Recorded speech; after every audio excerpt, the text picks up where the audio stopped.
This is Los Angeles. Our Lady, the Queen of the Angels, as the Spaniards named her. The fastest growing city in the nation. It's been called a bunch of suburbs in search of a city. And it's been called the glamour capital of the world. A mecca for tourists. A stopover for transients. A target for gangsters. A haven for those fleeing from winter. A home for the hardworking. It is a city holding the hopes and dreams of over 2 million people. It sprawls out horizontally over 452 square miles of valleys and upland, of foothills and beaches. Because of that vast area, and because of a population made up of people from every state in the Union, Los Angeles is the largest police beat in the country, and one of the toughest. We're going to take you into the city hall where police headquarters are located. Here in communications are the ears and voice of the police. The lights on the complaint board flash 24 hours a day. Citizens reporting a prowler, a lost child, a man molesting a woman, an auto accident, a wild party. Spend an hour or two here and you will think the whole city has gone berserk. Minute by minute, the orders go out to the radio cars in the far-flung divisions. Watts and Wilshire in West Los Angeles. Hollywood and Hollenbeck Heights in North Hollywood. The work of the police, like that of woman, is never done. This is the case history of a killer, taken from the files of the Detective Division. The facts are told here as they happen. The story properly starts here in Hollywood Division headquarters at 1 o'clock of a June morning last year. Officer Robert Rawlins had finished his tour of duty and signed out. It had been a tough day. He'd be glad to get home. His wife would be waiting up for him, as she always did.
Hey, fella.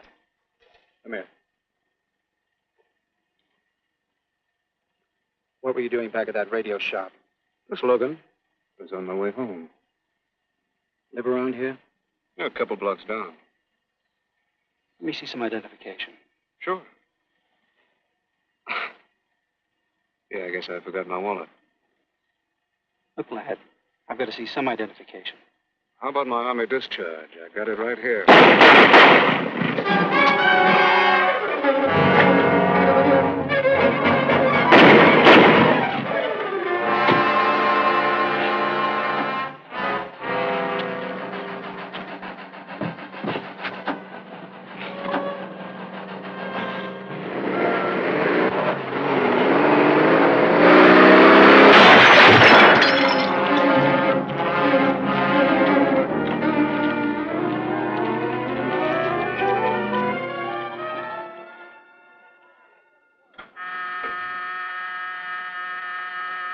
Police Department, Operator 27. I want to report the shooting of a policeman.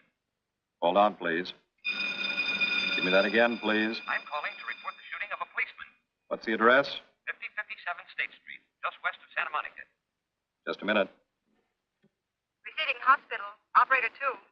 Operator 27, 5057 State Street, 5057 State Street. An officer has been shot.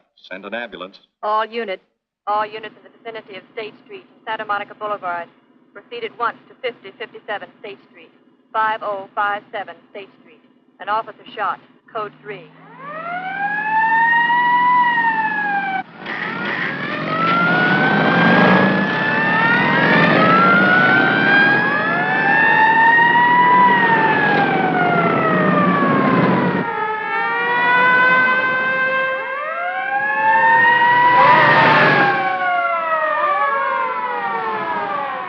To Control 1. Control 1 to 80K. Go ahead. This is Breen. Instruct homicide to throw out a dragnet and pick up all suspicious characters in the area of the shooting.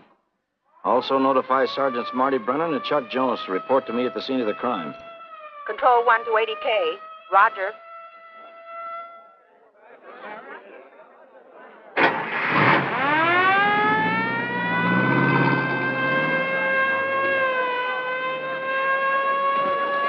I see. Well, what have you got so far? Well, not much, Captain Breen. A couple of cartridge casings.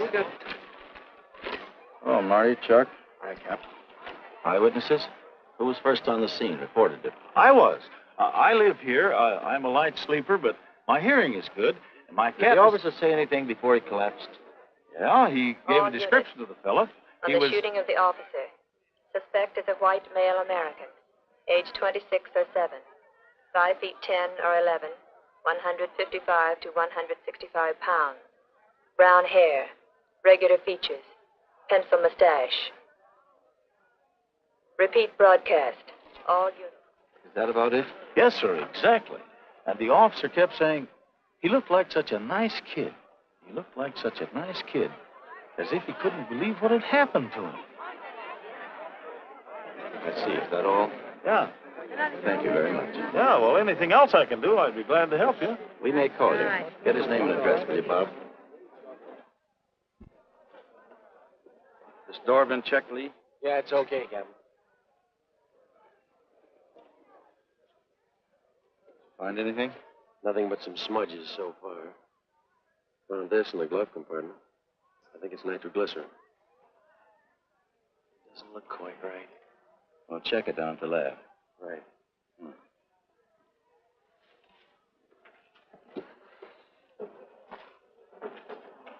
Open this up, Joe. No key, Captain. Well, try it open. Give me that bar, Frank.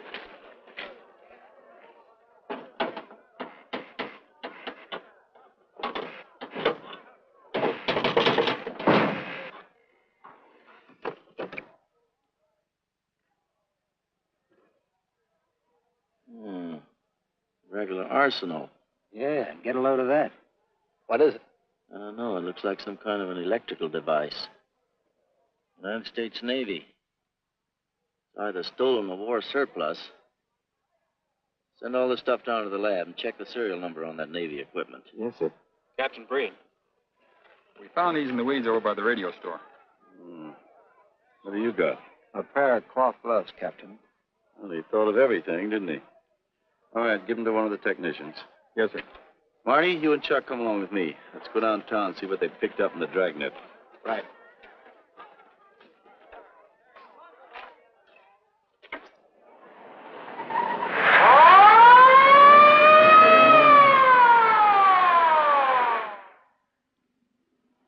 You know him, Marty?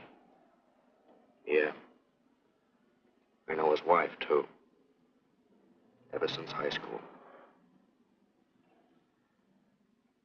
Captain, I wish you'd let Chuck and me handle this case. All right. I don't want any dead heroes. I just want the man who shot Rawlins. The suspects began to arrive at headquarters in droves. The police tossed every motel and hotel and many private homes in a 4-square-mile area around the scene of the shooting. Every available radio car and patrolman and detective was out on the dragnet. The strings were being drawn tighter and tighter. Many a man returning from a date or a late party or a poker game surprisingly found himself in a squad car, its siren screaming as it brought him to the detective bureau. The dragnet gathered in some strange fish, and many ordinary ones. All the rest of that night, the detectives probed, needled, questioned, quizzed. Everything was checked. Fingerprints, names, addresses, stories. Every fish in the net was examined. Most of them thrown back into the sea, not worth keeping. Except a few parole violators and slightly shady characters whose stories needed a lot of verifying. I wasn't prowling no cars. Just taking a walk, you know, getting in condition. You were running when the radio car picked you up. Yeah? Maybe that's why the guys call me Punchy. He's got a point there. 2 felony convictions, no warrant, no warrant. He's on parole. Book him, violation of parole. Let's have the next one, Joe. What were you doing in that vacant lot? The vacant lot. Lot? What were you doing in it at that time of night? 你唔好問我咁多咯，我喺樹好耐噶啦，我上喺樹30幾年，未有律醫拉過我。我姓陳嘅，我陳家我做老豆有生意嘅。You say your name is Ralph Henderson. So what? Well, you know, it's a funny thing, Ralph. There's a guy around this town that's been wearing your fingerprints. Only his name is Pete Hannon. Okay. So I'm dead. So what's one more confession in my life? Now you're talking. Okay, Andy. Oh, Harry. What have we got here? Oh, some robbery suspects. Candidates for San Quentin. Handsome here is the big shot. He runs the outfit. Have a gander at his record. Car theft, escape from reform school, robbery, assault with a deadly weapon. Not bad. Look at the heater we found on him. German Luger, fully loaded. Redhead here tried to carve up one of the arresting officers with this pretty toy. Nice boys. By dawn, many minor wrongdoings had been uncovered, and a few incipient felonies. The checking of the suspects had been thorough, painstaking, and tedious. But all the work was for nothing. The man who had shot Officer Rollins was not among them. He remained no more than a description, a shadow of a man, mysterious, elusive, deadly, hidden away somewhere in the vast city. As for Rollins himself, he couldn't help. He was in a coma at receiving hospital. Mrs. Rollins waited out the long, tense hours while her husband fought to live. Many another officer's wife had so waited. Many another will. The word came shortly after sunup.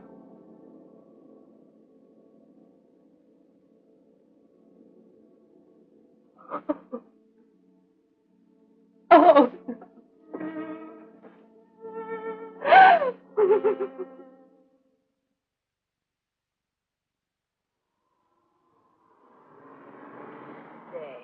A white male American, 26 or 7, 5 feet 10 or 11, 155 to 165 pounds, brown hair, regular features, pencil mustache. This was no frightened fugitive.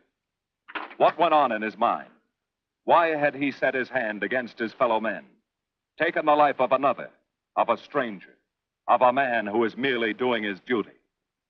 He must have some plan, some goal that called for sudden death to anyone who got in his way.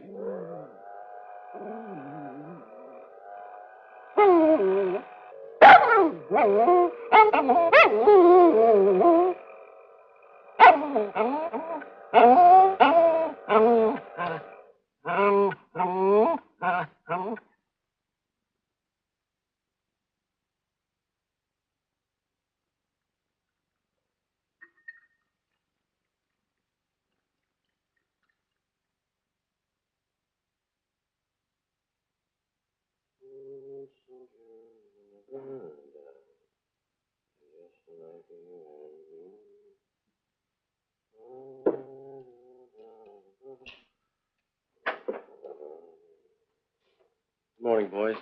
Morning, Lee. Hi, Professor. Well, I thought this was safe cracker soup. You gonna drink it, I hope? I'm really a nice guy. Stick around. I'll prove it. Come over here.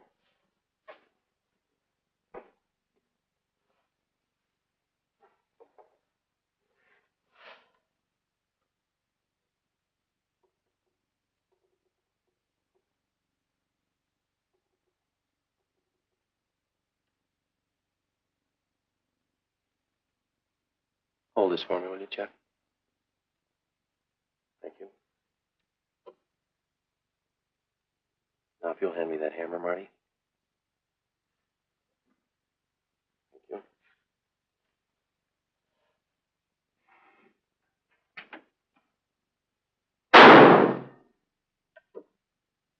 Yeah. Nitroglycerin. I didn't ask for a collection of fingers, just fingerprints. All those nice fingerprints on the car belong to the man it was stolen from, Cap. Nothing on the guns or picklocks? Not even an interesting smudge. The gloves? Common type, worn by undertakers. I'll check on them. They won't show anything. What did your scientific test show? A couple of little things. Tool identification on these picklocks. I got one under the scope. You want to take a look? Yeah.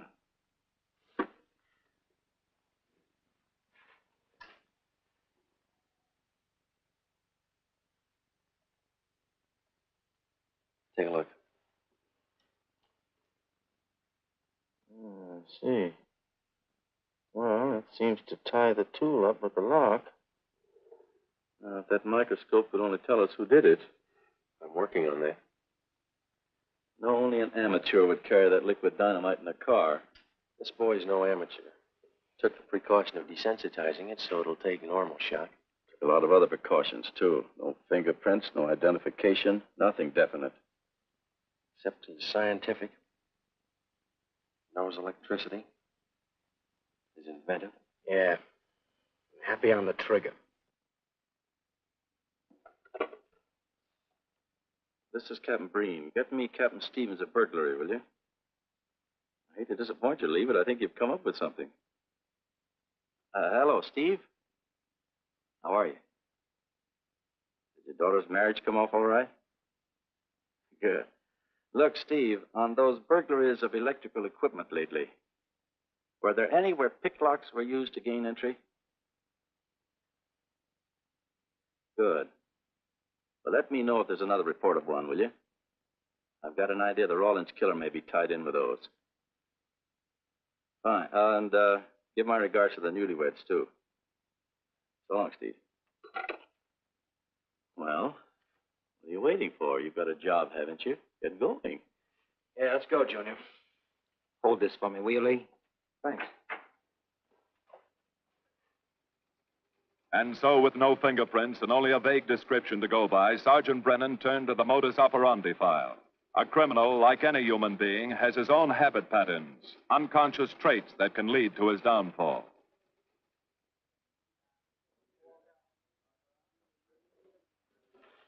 Well, there you are, Junior. List of burglars who use picklocks for entry. Oh, great. This narrows it down to just a couple of hundred suspects in this area. Give me a match, will you? That may not be so bad. This guy's improved on the system. Maybe he's left his trademark on some other job. Well, here we go, legging it all over town, asking a million questions. What you paid for, isn't it? Am I paid to associate with you, too, Junior? You could do worse. Not this year. Come on.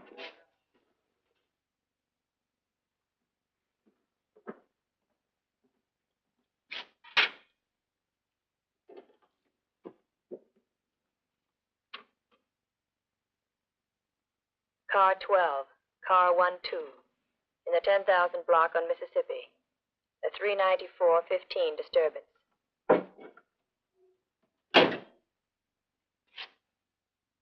Car 80K, code 1.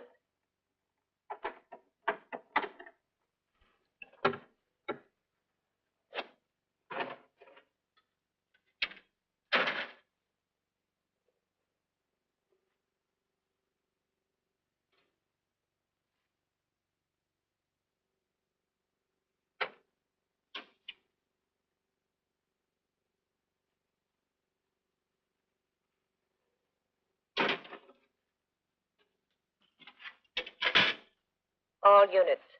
On the broadcast of the suspect arrested in the shooting of Patrolman Rawlins. Cancel the cancellation. Suspect released from custody.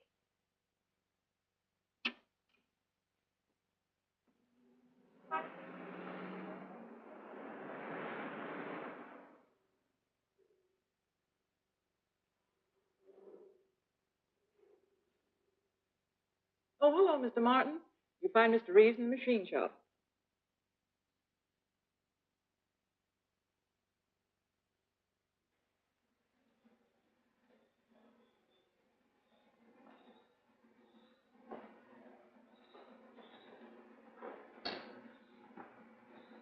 Oh, Roy. Glad to see you.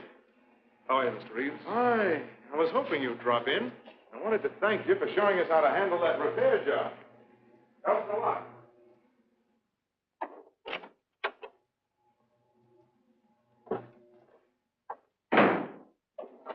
Oh, what have we got this time?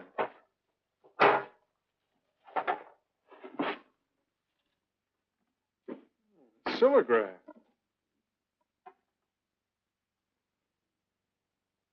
Well, there are plenty of these around, Roy. Not like this one. Yes, I see. I suppose, as usual, you've added your own improvements. You know, it seems wrong that a man of your talents should bother consigning equipment for rental. I'd like to see you devote yourself entirely to experimental electronics.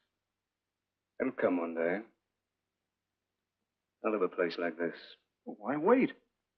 I've got a pretty good setup here. I have modern equipment to work with, a lab, and my confidence. Thanks, Mr. Reeves. I have other plans. But, Roy, you can't tell where it'll lead. Might even work your way around to a percentage of the business. I like it this way. You just rent out my equipment. All right. All right. But if you should change your mind. I'm not likely to change my mind. I suppose you want me to set this up for rental, too. Mr. Reeves, you've already got 5 pieces of my equipment. You'd like to know what results I've had from the rental so far, Well, I can't say as I blame you. I think you'll find this satisfactory. Satisfactory. Goodbye, Mr. Reeves. You'll come back again soon, won't you? Sure. Oh, incidentally, how's that television projector coming along? The one you said would reflect a 12-foot image. Still working on it. I just wanted you to know I've already set up a rental on it. In fact, I think they'd like to buy. It'll come pretty high. Oh, money's no consideration with this customer.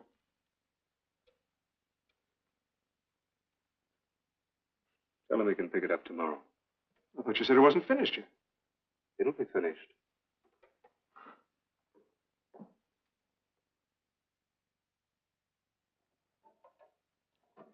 It uses an image fixer and then projects by ordinary incandescence. Roy, this is the best television projector I've ever seen. Let's hope that your customer thinks so. He will. Yes? Send him right in, Charlotte. There, you see, our customer is here, begging for the privilege of buying. Better be running along. I'm not much good at business. Oh, but Roy, he'll want to congratulate you. Just see that the price is right. All right, Roy. I'll get you a good deal. So long. See you.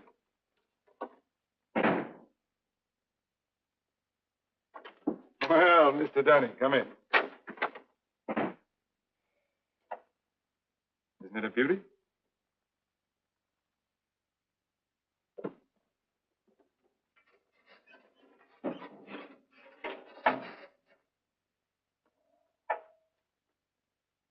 It's a beauty, all right. You like it? I certainly do like it. You see, it's mine. What do you mean? Let me have the police. I built it. Spent years on it. Oh, you must be crazy. Roy built this machine himself. Your friend's a crook, Paul. You've been taken in. Hello? Give me the burglary detail. Dear Jim, regarding your inquiry on the .38 caliber Smith & Wesson revolver, sir. Oh, come in, boys. Burglary detail just sent this report through. It's a man named Dunning reports tracing a stolen television projector to the Reeves Electronics Lab. Think it's a tie with the Rawlins case? Well, take a look at this fellow Reeves and see what gives. I'll notify burglary. We're following up on it. Right. Come on, Junior. What else did he place with you for rental? Oh, a number of things. All of war surplus that he bought on his veterans rating. Oh, is this more of his equipment? Yes. Yes, he left it here on consignment. I'm sure that Roy can explain everything. Well, maybe he can, Mr. Reeves, if you'll tell us where he lives. But I don't know. Mr. Martin's on the phone, sir. I'd better talk to him. I think so, Mr. Reeves. I'll take it in the superintendent's office.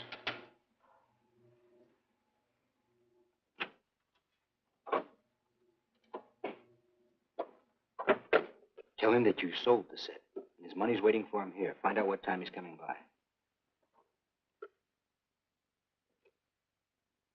Put Mr. Martin on.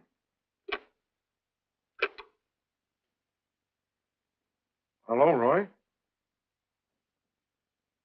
Yes, I've sold it. Your money is waiting here for you. Yes, I'll be working late tonight. What time will you be by? First thing in the morning. Well, maybe you better come in tonight, Roy. A couple of things I want cleared up. Like what? Oh, technical things. Besides, I don't like to leave the money in the plant overnight. How about 8:30? Fine. I'll see you then. I'll leave the front door unlocked.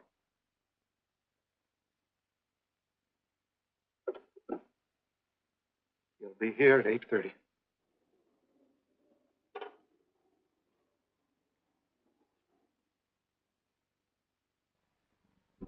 Well, I'll just run along home and get some dinner. We'd like you to stay too, Mr. Reeves. Why? For company. You want to cooperate, don't you, Mr. Reeves? Certainly. Good.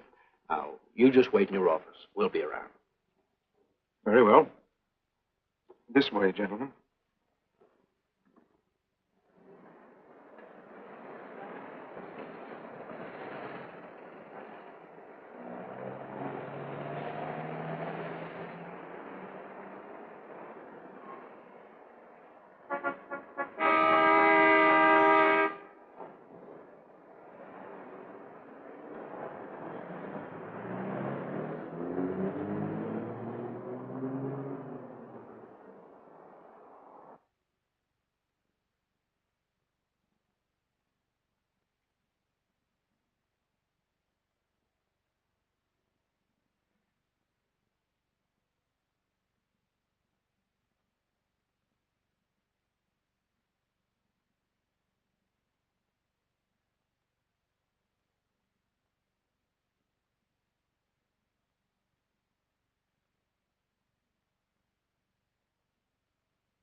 Reeves.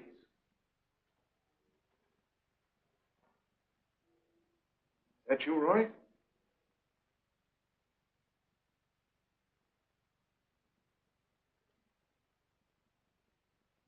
Go outside and block that alley door.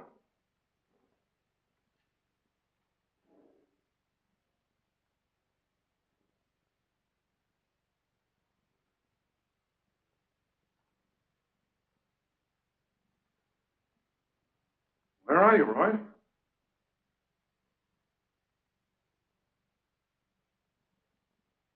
Who's in here? No one. I'm alone.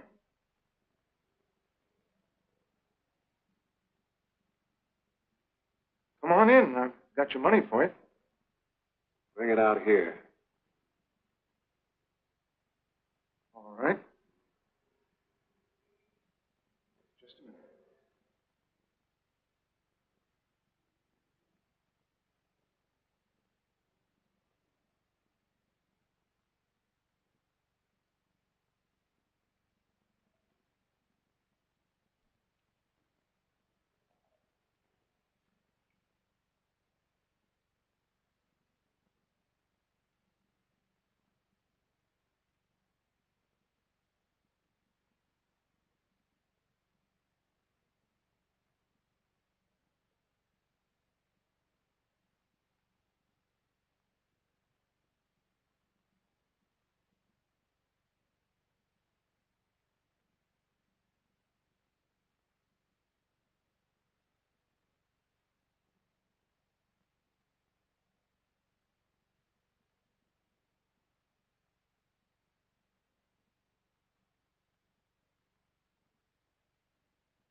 No.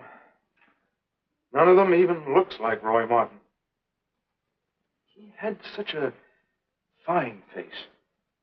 Didn't keep you from carrying a gun. Or didn't you know that? No, I didn't. I told you all I know, all he ever told me. What about his friends? Didn't he have a girl? No, I don't think so. He had no interest in anything but electronics. Where'd he pick up the subject? Books, magazines. Mostly from the Signal Corps. He was attached to a radar unit. Get a teletype off to the War Department. That might help. Yes? Ready on your call to receiving hospital, Captain Breen. Hello, this is Captain Breen. What is the latest report on Sergeant Jones?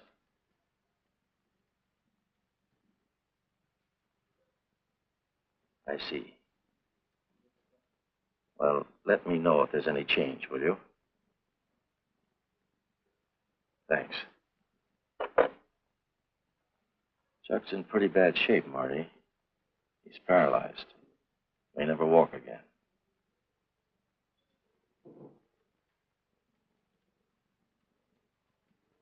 Oh, I'm sorry. It's funny that Martin showed up at 7 when he told you he wouldn't be there till 8:30. I don't know why.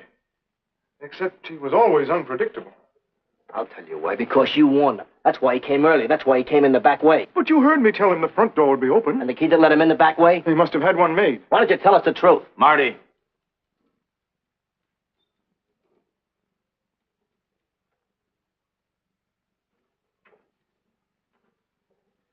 Now, look, Paul. You can make it a lot easier for us to believe your story if you'll just give us some facts. Something that might help us. I told you all I know. I've been gullible, all right, letting him make a fool of me. But I'd do anything to make up for what he did to Detective Jones. Sure you would. You can go now. Oh, thanks. Thanks. My friends, they can vouch for my character. That's good. We'll call you if we need you. Thank you very much. I think he's telling the truth, Marty. I think he's just gullible, like he said. What about the stolen stuff he was trying to peddle for Martin? We'll use it for bait. Maybe Martin will come back for it. Then we can ask him. Here. Nevertheless, I want a 24-hour tail put on Reeves, and I want a watch on his home and his factory. Right. You can keep those. Okay, Captain.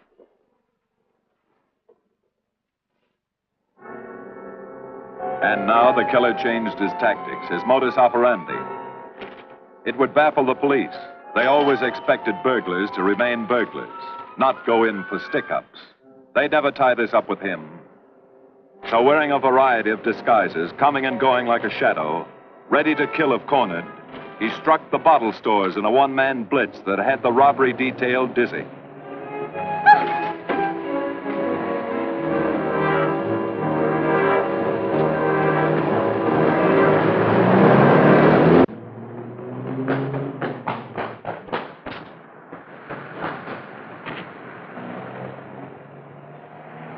The killer, always resourceful, always thinking along lines that would baffle his hunters, had discovered an ideal avenue of escape. Under Los Angeles is a vast and intricate system of huge storm drains built to siphon off the flash floods of the rainy season. Many of the tunnels are large enough for 2 cars to drive abreast. Here were 700 miles of hidden highways, ideal for the use of someone who needed to hurry from place to place without being seen. Ideal as a hiding place for guns and supplies in case of emergency. Well, the reason I asked you to come over is I think I've hit on something. An identification? No, not quite, but a tie-up. Now, These are the shells from the gun that killed Rawlins. These were fired in the liquor store holdup in which the bandit got away. And these were fired at Chuck. Now, as you know, every ejector, even in guns of the same model and caliber, is different. Each one leaves its own markings on the cartridge casing.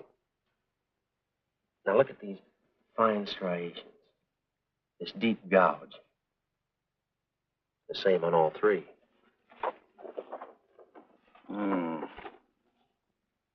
In other words, the man who killed Rawlins and the man who shot at Jones and Brennan, the stick-up who's blitzing the liquor stores, are all the same man. Right. All we need to know is what that man looks like. Get me Chandler in robbery, will you? I've got an idea about that. Also, it'll give us a chance to see if Reeves is on the level with us. Steve, Breen, about those blitz holdups you're on. Round up all the victims and have them down here tonight, will you? Oh, it's just a little scheme. Thanks, Steve. That's good. Now sketch another one of the same type, only this time thin it out a little, huh? All right. Hi, Lee. How's it coming? You ready for tonight? We'll be ready. Think it'll work? It should. Where'd you get the idea? From a kidnapping case in Chicago. But I thought these slides might be an improvement over the method they used. Could be. Captain thinks so. Good evening, ladies and gentlemen. May I have your attention for a moment, please? You've all been asked to sit in on a little experiment tonight. We're going to try to build a picture of a face. A face of a man who's cunning, resourceful, and deadly. He's a man who killed a police officer. Now, some of you he held up at the point of a gun. You may have seen his face, remembered something about it. And we want you to tell us exactly what you remembered. Whether it's his hair, eyes, nose, or mouth. And we're going to try to put those pieces together so that they add up into a picture of the face of the man we want. Now, you can see how we're depending on you. Lights? Now, first, we're going to concentrate on the type of hair our man had. And if the picture looks anything like his hair, I want you to speak right up. All right, the first slide, Lee.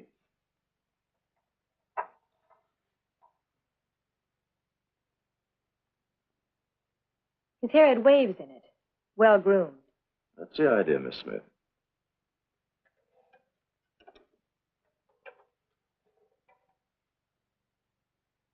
Is that any closer? No, it was parted on the side.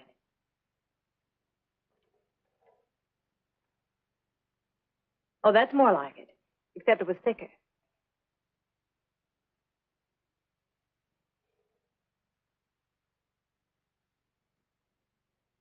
Oh, that's very close. Yes, that's the way his forehead looked. It was broad and high.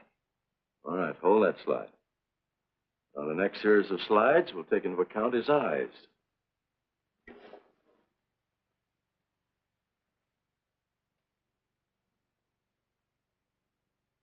Oh, 1 minute, please. Wait, 1 minute. His eyes were a little like that.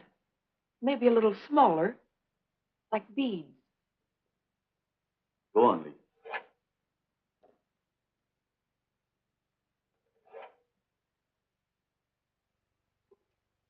Now you've got it.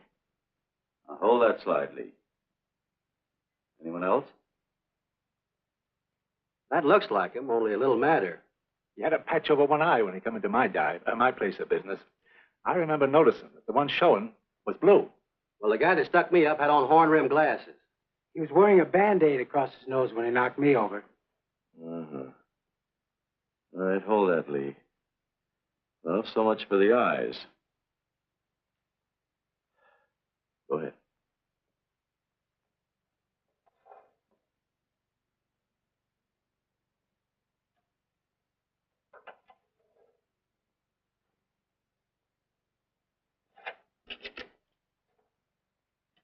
Señor Capitán. Yes, Miss Montalvo? Ay, ¿cómo se dice en inglés? A sus órdenes, señorita. Ah, qué bien. En este bandido, la nariz fue chata, como aquella, pero un poco más chata y más ancha. Like that, Captain, but more snub, wider. Try another one, Lee. Como aquella. Casi la misma. She says that's about it. Thank you very much, Miss Montalvo. Get Reeves. Any more comments? That's pretty close, all right. Pretty close. Perfect. All right, now we'll start on the mouth and chin. The next series, Lee. I think his lower lip stuck out more. The mouth was thin and mean, like it never laughed. Go ahead. Something like that, but thicker lips. There.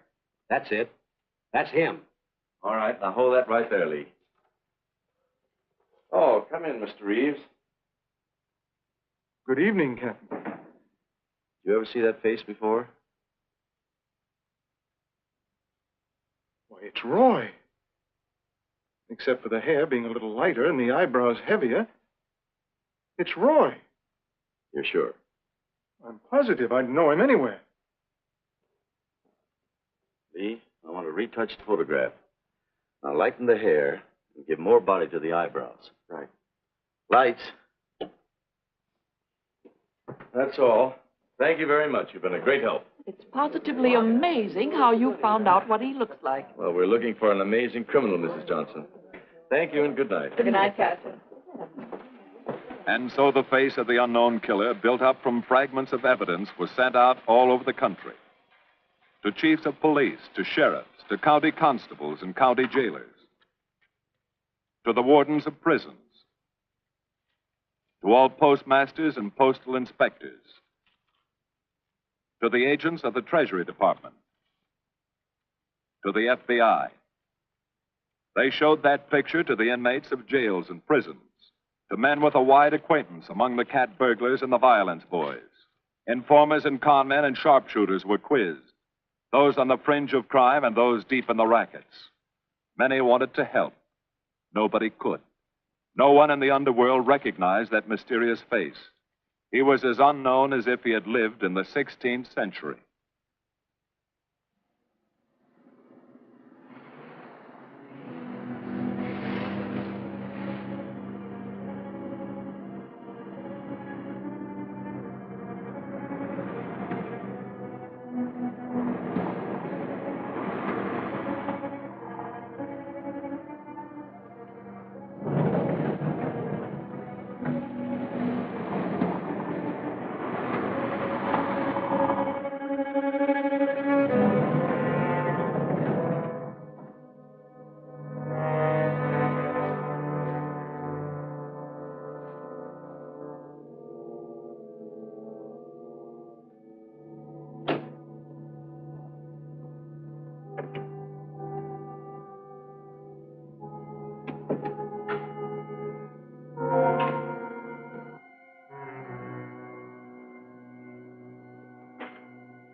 Reeves.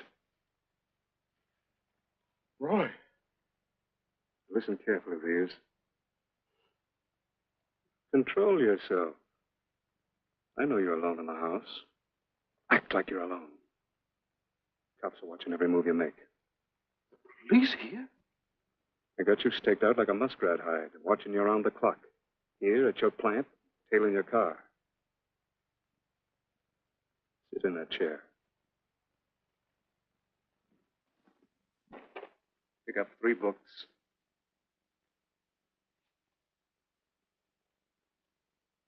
Don't look up and don't answer me. All right. But glance at the books.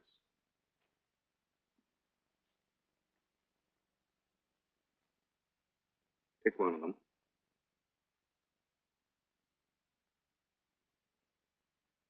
Okay. Now, that's the book you want to read before you go to bed. Now, get up and turn off the lamp.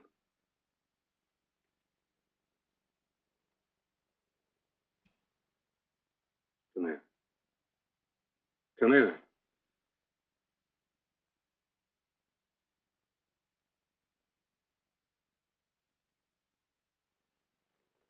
Go in the den.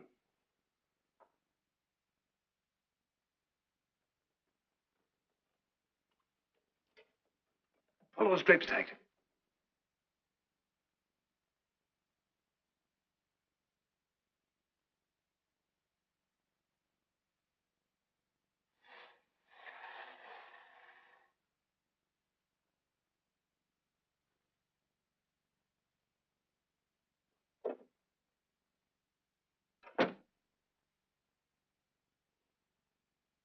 Get away from them.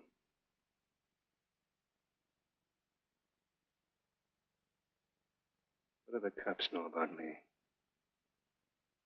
Not very much, Roy.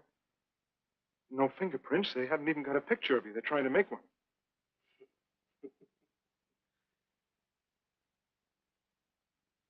How much cash you got in the house? None. I never keep any cash in the house. It isn't good business. Suppose you think it was good business letting me walk into that trap. No, I know. Don't do anything you'll regret. Now, listen to me. It isn't too late. Give yourself up. Come to your senses before you kill someone else.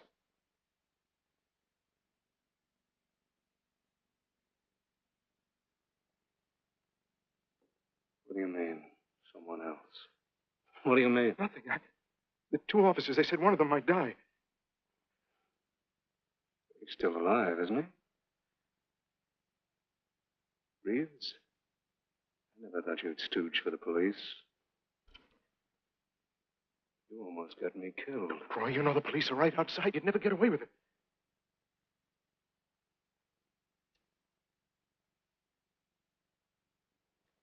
That's right. Now you're being sensible.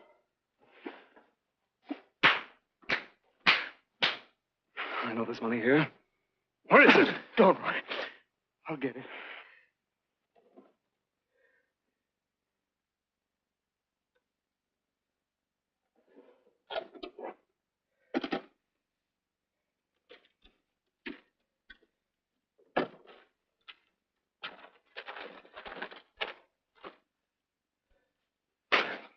It's not enough. Stuff you got in mind is worth thousands. Get more. Get it. Keep it handy. We'll be back next week and next month. But get it and have it ready. Just give me time.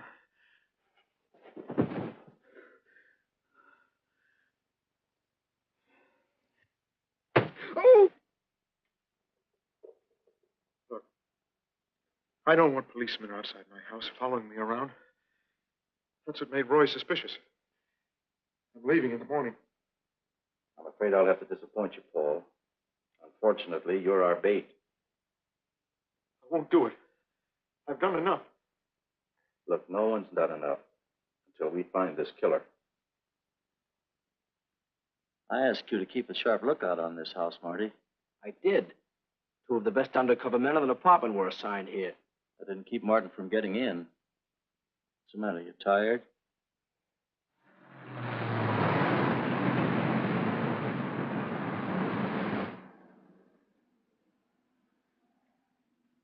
You got any idea how long you've been on this case, Marty? Months. Long enough to have come up with something by this time. You know any more about the Rawlins killer than you knew the first week? Yeah. He's about the toughest nut I've ever had to crack. That's what I told the chief when he called me in this afternoon, wanted to know why the case hadn't been broken. Look, Captain. Rawlins was a friend of mine. So's Chuck. I've got a bigger stake in this than the chief knows. I'm doing everything I can. Well, I'm afraid it's not enough, Marty. Maybe you're too close to it to see it clearly. Maybe it needs a fresh team, a new viewpoint. I think you better take a couple of weeks off, Marty. Starting tomorrow. Anything you say, Captain.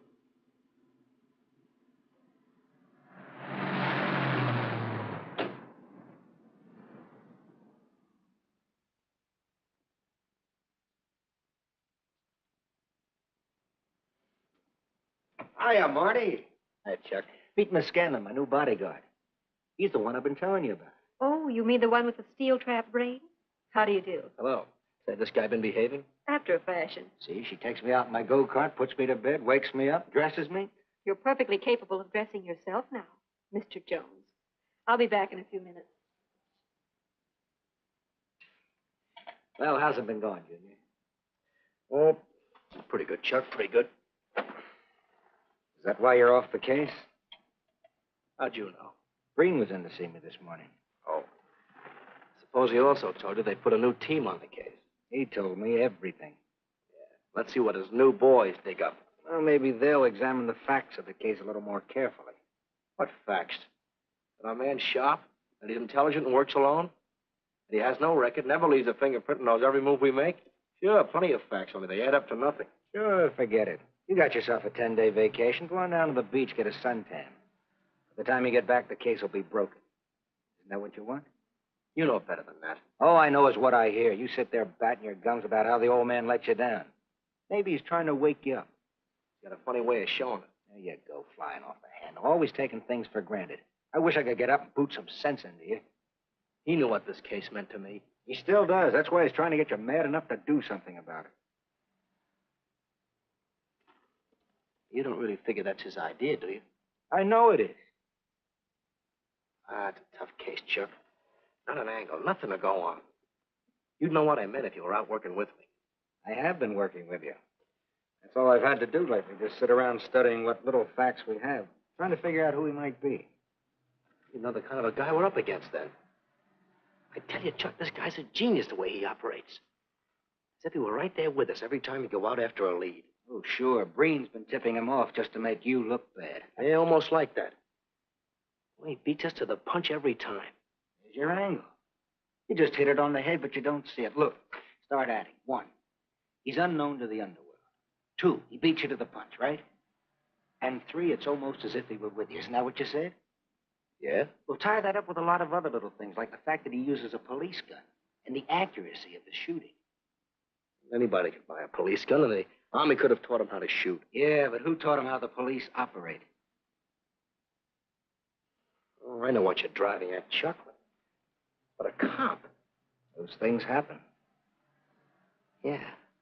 Now, if I were still in the case, I'd start with our own department first, then Santa Monica, Culver City, Burbank, Pasadena. See you later, Junior. Hey! Don't let him out of your sight, beautiful. It's the first time in years he's used his head.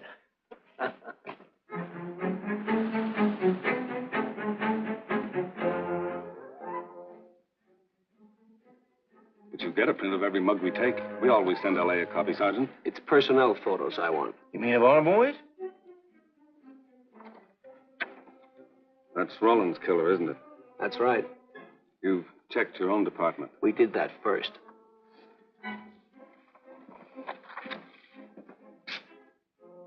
And so the tedious quest went on. Sergeant Brennan wore out his shoes and his patience, going from police station to police station, checking photos until his eyes were blurry. For police work is not all glamour and excitement and glory. There are days and days of routine, of tedious probing, of tireless searching, fruitless days, days when nothing goes right, when it seems as if no one could ever think his way through the maze of baffling trails a criminal leaves. But the answer to that is persistence, and the hope that sooner or later something will turn up, some tiny lead that can grow into a warm trail and point to the cracking of a tough case.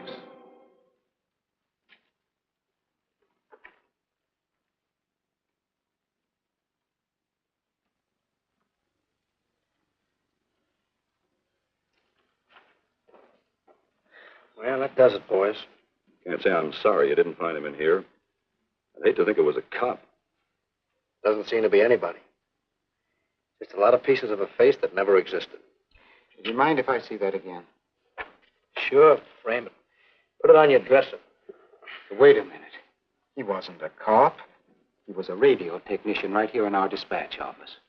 What did you say? I'm saying he worked here in 42. Well, come on, give. I remember the kid well. He was sort of strange, never bothered with anyone in the department, just kept to himself. He was in line for promotion when he was drafted. Where was he living at the time? I don't remember. Try the dead files.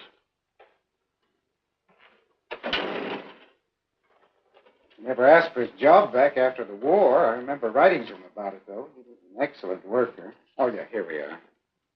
Yeah, this is it. Took a while before he answered, but like he says in the letter, he wasn't interested.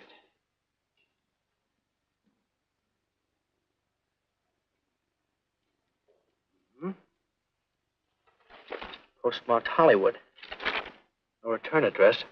What do you want us to do? All the work? Oh, thanks a lot, Freddie. Remember, he was a civilian employee.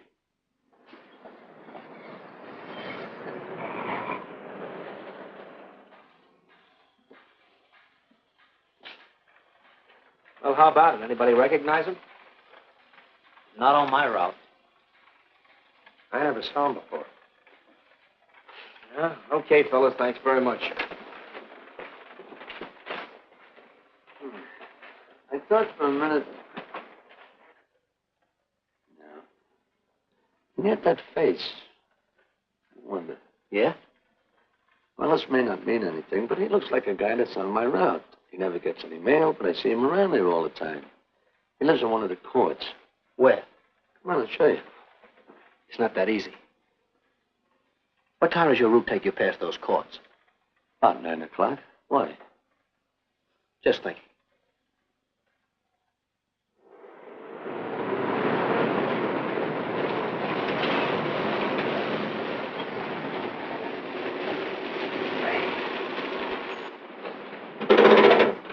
You got any chocolate milk? Sure have, buddy. Yeah. Thanks. What's your pocket? Straight on back. Second in the yell. Number 7. Right. Kind of warm today, huh? Oh, it's not too bad for this time of the year.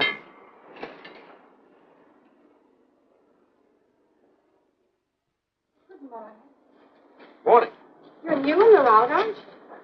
We had substitute. What happened to the other fellow? Sick. Oh, what's the matter with him? I don't know. I catch everything. Hear about it in the radio, and next morning I got it. Too bad. You aren't very social. The regular fellow always stops and talks to you. Sorry, Letty, I'm a little late this morning. I was hoping maybe you could help me. There's something very funny going on in this court. Yeah? I was scared to go to the police with it. I thought maybe I might be poisoned. What? Yeah. By the manager. She's a witch. She's a what? A witch. She puts poison in my milk. Oh, I see. Look, you switch the bottles when she isn't looking, see? Drink her milk. Then you'll be safe, right?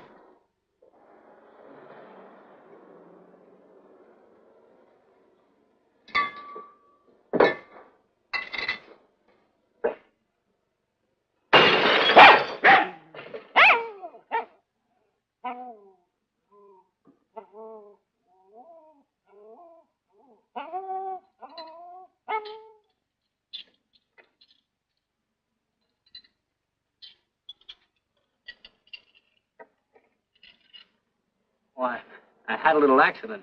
Got a mop, I'll clean it up. Leave it be. I'll clean it up myself. Okay, mister.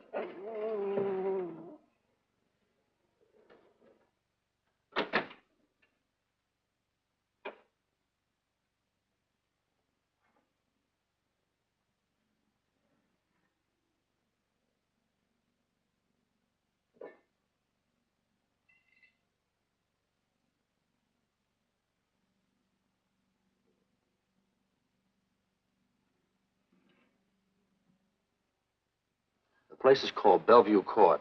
I drew this from memory, but it's pretty close. That's where he's hiding out, right there. You sure he's our man, Marty? Captain, I couldn't go wrong on that face. He's our man.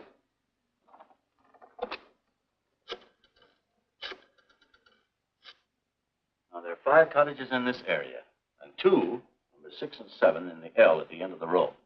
Our man lives in number 7. This building department plan will show you the whole layout. It's bounded on 3 sides by Fuller, Santa Monica, and Poinsettia. Now, the court is partly surrounded by a high wall. Breen, homicide. Good. You keep your eyes open until we get there. Morgan has just gone into his bungalow alone. Any questions? All right, you all have your instructions. Let's go.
We're out on time.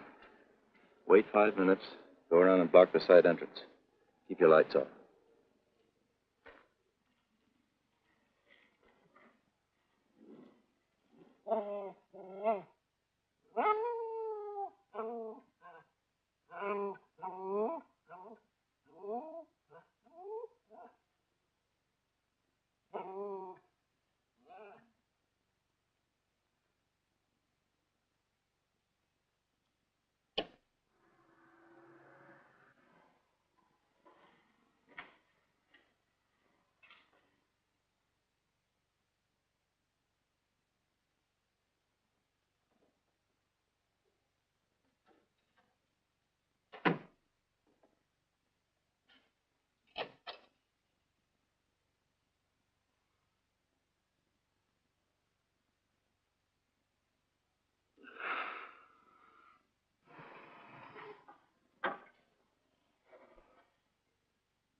He's loose.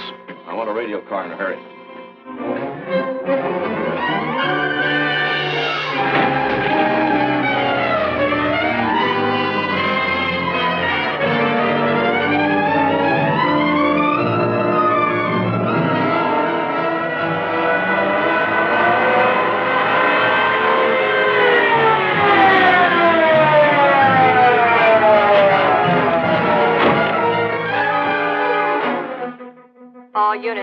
All units in the vicinity of Santa Monica and Fuller. The murder suspect in the Rollins killing is at large.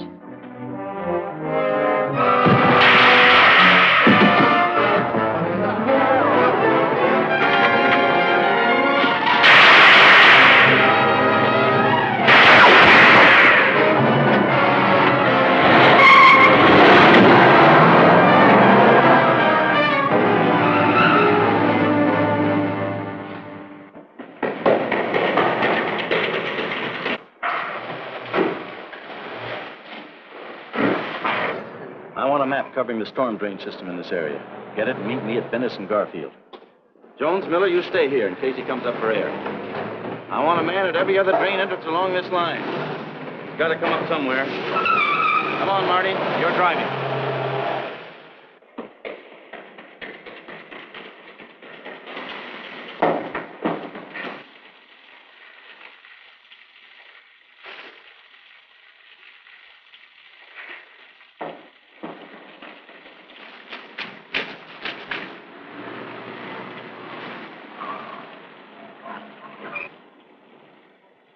Keep this drain covered.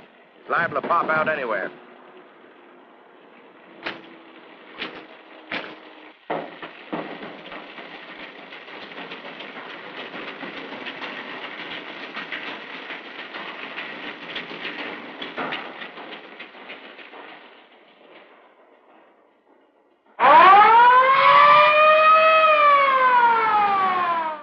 Why Venice and Garfield, Captain? It's the main intersection of the system. We can head him off that way. ADK to Control 1. Clear frequency 7. This is an emergency. Control 1 to all cars on frequency 7. Stand by. Control 1 to 80K. Go ahead. Notify homicide. Send the following to Venice and Garfield. 4 squads, battle lanterns, gas mask, tear gas. Urgent. This is a code 3. Control 1 to 80K. Roger.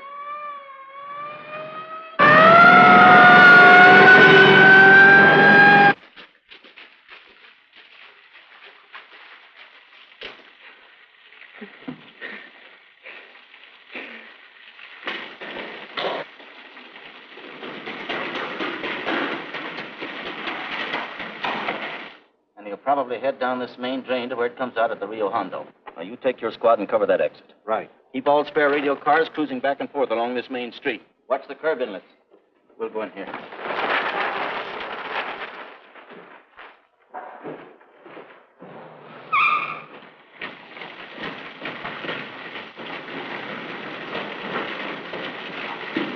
Any sign of him? No. And we've searched every foot between here and the Rio Hondo outlet. Then he must be up ahead. Let's go.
mask on.